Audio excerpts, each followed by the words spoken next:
Hello friend, welcome to my channel Kanhaji boy. तो आज मैं आपके लिए बहुत ही अच्छा टॉपिक लेकर आया हूँ जिसका नाम है आर्टिकल में आपको बहुत कन्फ्यूजन होती है ए और एन का यूज कहाँ करना है। तो आज मैं इसी कन्फ्यूजन को दूर करने के लिए आपको बहुत ही कॉन्सेप्चुअल फॉर्म में बताऊँगा, एकदम बढ़िया तरीके से।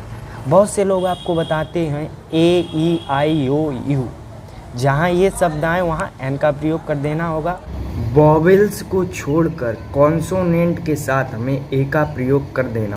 तो मैं आज इस कॉन्सेप्चुअल से आपको बिल्कुल नहीं बताऊंगा, कॉन्सेप्ट से। इसको मारिए कट्टा कि बहुत से लोग कह दिया ए ई आई ओ यू के साथ एन का प्रयोग कीजिए और बाकी कॉन्सोनेंट के साथ ए का प्रयोग करिए। तो ऐसा आपको बिल्कुल नहीं करना है। तो दोस्तों आइए हम आपको बढ़िया एकदम फर्राटी टिप्स से आपको पढ़ाते हैं। चलिए, तो मैं आपको कि बहुत से लोग कहते हैं, देखिए पहले मेरी बात सुनिए, बहुत से लोग कहते हैं ए ई आई ओ यू के साथ आपको हमेशा एन का यूज करना होगा। लेकिन एन का यूज चलो उन्होंने बता दिया, सही बता दिया, लेकिन हमें हमेशा ये याद रखना होगा कि हम उसकी साउंड पर चलेंगे। ठीक, अगर हमें लग रहा है कि वो वॉवेल साउंड निकल रही है तो हमें किसका यूज करना पड़ेगा? वॉवेल साउंड के साथ एन का यूज करना पड़ेगा। और अगर कॉन्सोनेंट साउंड निकल रही है तो उसके साथ हमें ए का प्रयोग करना चाहिए। ठीक, तो आइए हिंदी के ओलम से समझते हैं। आ से अंग ज्ञा तक के, आ से लेकर अंग ज्ञा तक के जो हिंदी में अर्थ होगा, आ से अंग ज्ञा तक के शब्दों के साथ आपको हमेशा एन का प्रयोग करना होगा। ठीक, got it what I am saying? उम्मीद करता हूँ समझ में आ रहा होगा। उसके बाद का से लेकर ज्ञा तक के साथ हमें ए का प्रयोग करना होगा।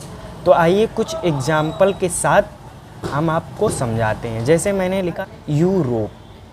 अब बहुत से लोग समझ रहे होंगे कि ए ई आई ओ यू के साथ हमें एन का प्रयोग करते हैं, तो इसमें भी कर दो। लेकिन हमने क्या बताया आपको?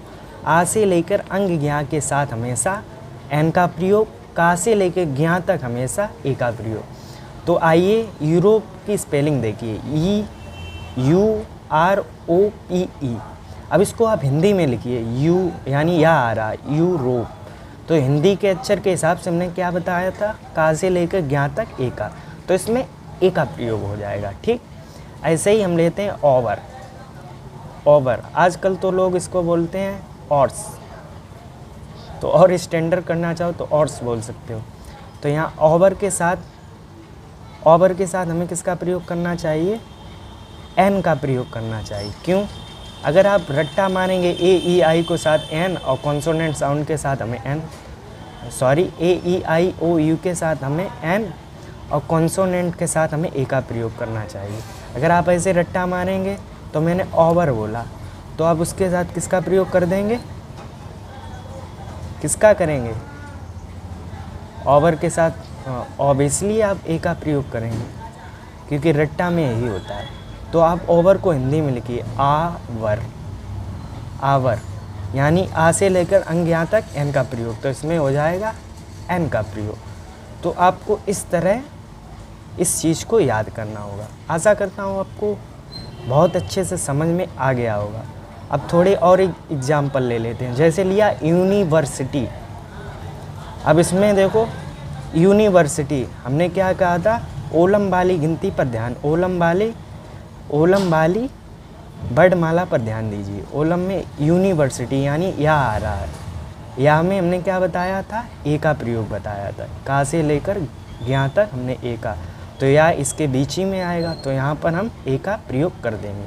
तो इस प्रकार आप वॉवेल्स और कंसोनेंट साउंड को जस्टिफाई कर सकते हैं। ठीक, तो आशा करता हूँ आपको बहुत अच्छे से समझ में आ रहा होगा। तो आज के लिए इतना ही, और अगर मेरी वीडियो आपको अच्छी लगे तो मेरे चैनल को सब्सक्राइब करें एंड लाइक करें। यानी मैंने एग्जाम्पल कम दिए, लेकिन आपका कॉन्सेप्ट बिल्कुल क्लियर हो गया होगा। बहुत ही अच्छी तरीके से मैंने समझाया है। तो आज के लिए इतना ही, मिलते हैं अगली वीडियो में। तब तक के लिए धन्यवाद।